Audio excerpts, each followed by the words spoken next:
الله أكبر الله أكبر الله أكبر لا إله إلا الله الله أكبر الله أكبر ولله الحمد الله أكبر الله أكبر الله أكبر.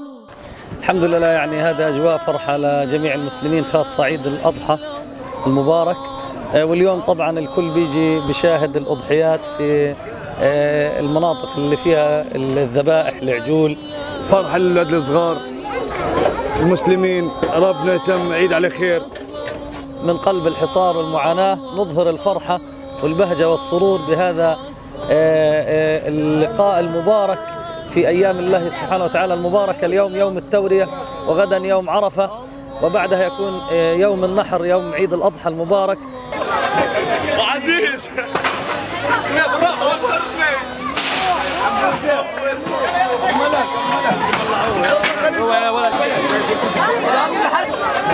وعزيز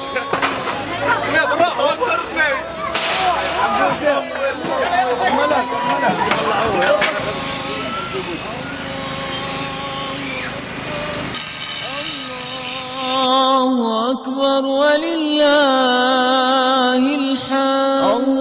الله عن ابن عمر رضي الله عنهما قال: قال رسول الله صلى الله عليه وسلم: ما من أيام أعظم عند الله سبحانه ولا أحب إليه العمل فيهن من هذه الأيام العشر، فأكثر فيهن من التهليل والتكبير والتحميد. الله أكبر ولله الحمد.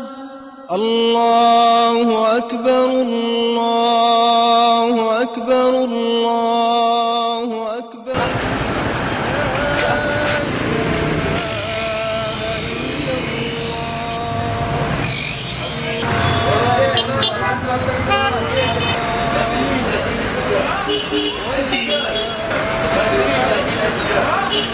الله أكبر الله أكبر الله أكبر لا